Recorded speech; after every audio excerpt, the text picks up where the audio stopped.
welcome to week 2 of the Healthy Happy Gut program.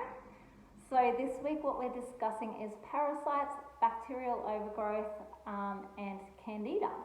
So these are basically bacterial imbalances in our gut that can happen, and what we'll talk about today is signs and symptoms that you would experience if you had those conditions, and also why you get them in the first place, why you get those parasites or Candida overgrowth or SIBO.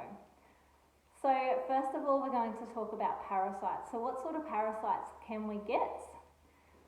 Well, we have roundworms, which live in the stomach and the intestines and usually come from undercooked or contaminated foods. We also have tapeworms, which live in the lower intestinal tract, and that's usually from undercooked meats.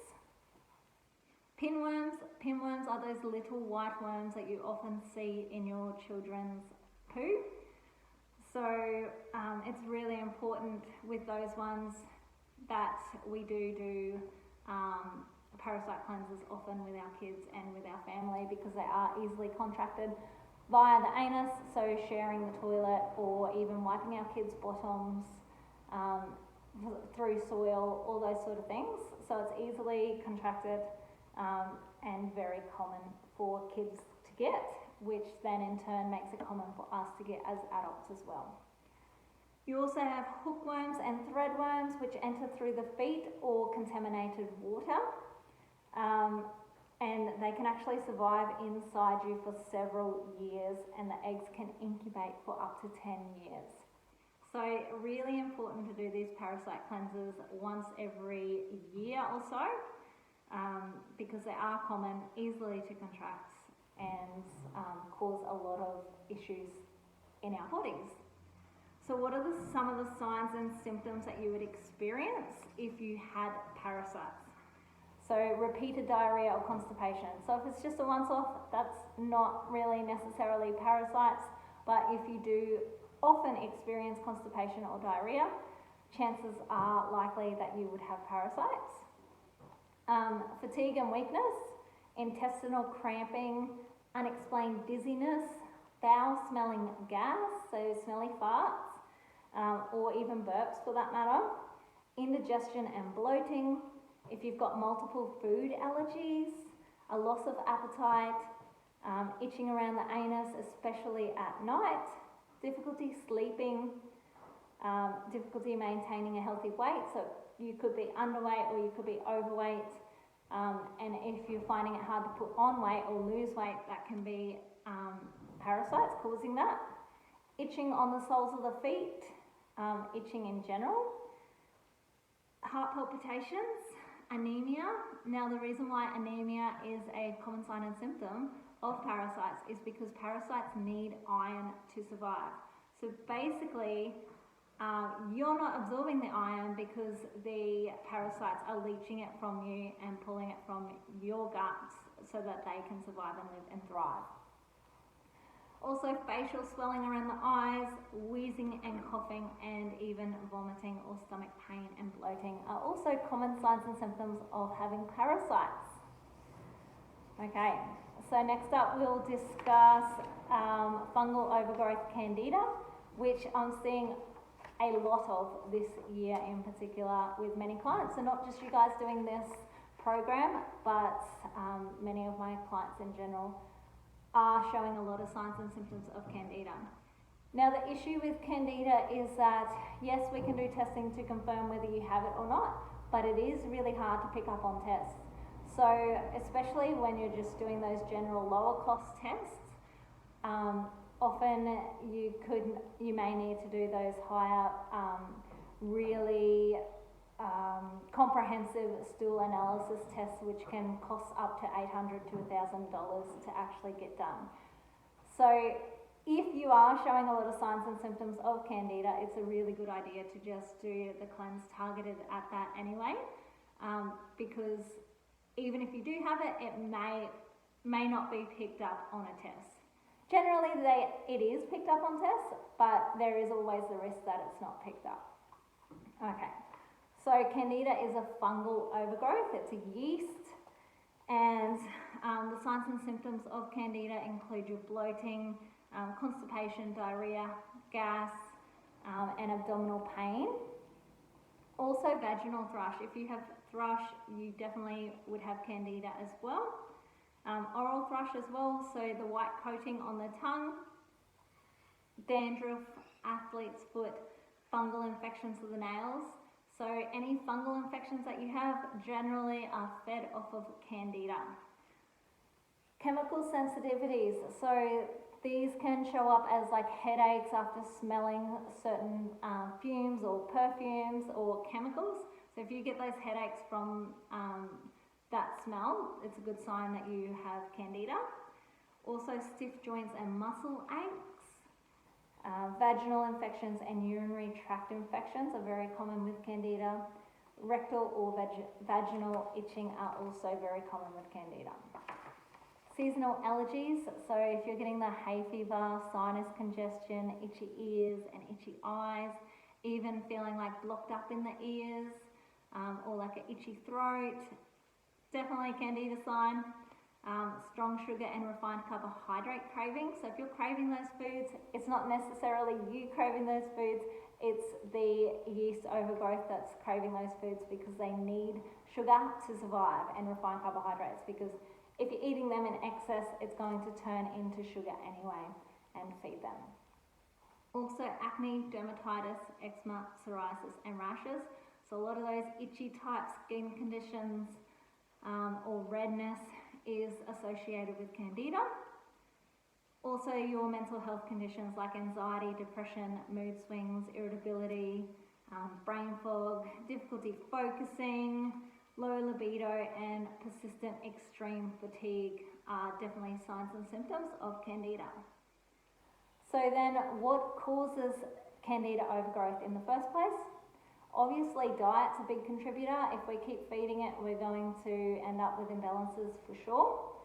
Overuse of certain medications, so your steroid medications for asthma, your antibiotics, proton pump inhibitors. So if we're using those medications a lot, it does tend to contribute to further imbalances in the gut and lead to Candida.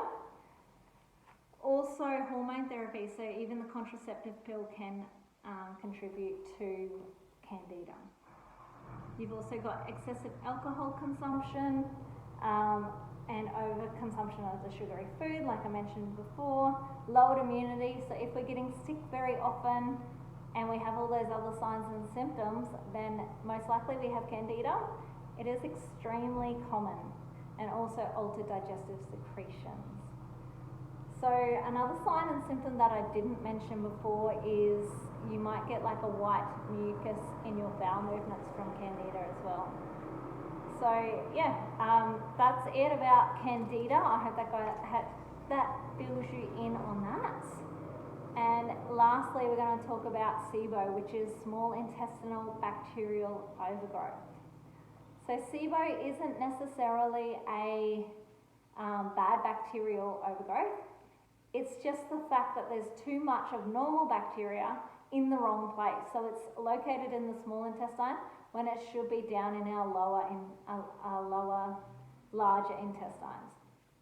So it's too much of normal bacteria in the wrong place at one time.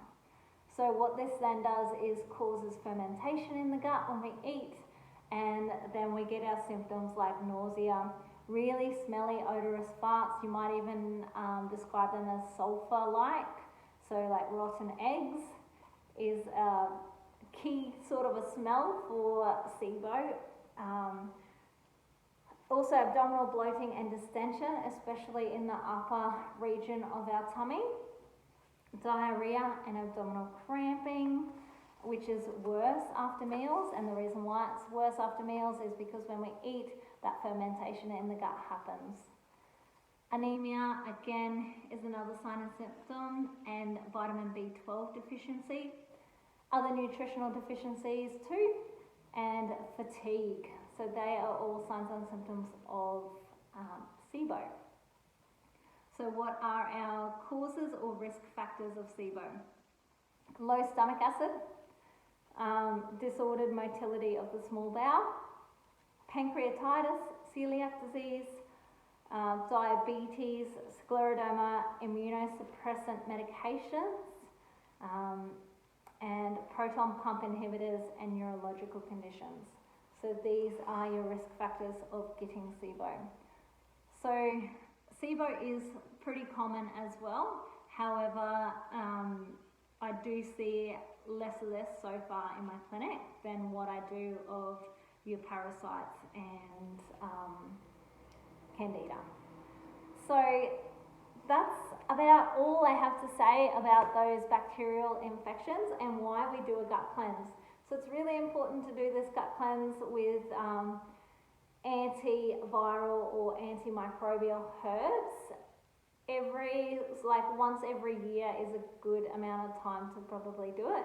You don't want to do it for too long because it does kill off good bacteria as well. However, it's really important to do because we do want to get rid of that bad bacteria, and we can always replace good bacteria in the gut later on once it's been removed. So why is it so important to do a gut cleanse? Because if you are not, you could do all the work in the world on your adrenal health for more energy and better stress response, or you could do all the hormonal work in the world, trying to improve your musculoskeletal health, your joint pain and stiffness. But if we're not addressing our gut bacteria imbalances first, chances are you're going to have to supplement forever, working on those conditions that I just mentioned, if we don't address the gut first, because if you've still got that lingering, it's still contributing to your issues. So it's really important to remove those bacterial overgrowths and then really work on improving our gut health, permeability, and replacing the beneficial bacteria later on. And so that's about all I have to say about bacteria, parasites, and Candida. Please let me know if you guys have any specific questions about that in particular. I'll be more than happy to help and try and explain anything a little bit further that I wasn't overly clear on. But I think it's important that you guys know why we do this gut cleanse in the first place. So yeah, if you don't understand why we're doing it, then chances are you won't understand how it's helping, and you won't be as compliant as you would be if you knew exactly what you were doing and why you're doing it. Okay, so I hope that answers a few of your questions about parasites and bacteria. Again, let me know if you have any questions. I'm really happy to help. Okay guys, have a great week, and let me know how you're going with the program and being gluten and dairy free. If you're starting to notice any changes, most of you have got supplements now and medicines, so also let me know how you're feeling on those too. It will be a couple of weeks before you start to notice more changes. But yeah, good luck guys, and keep me posted. Okay, bye.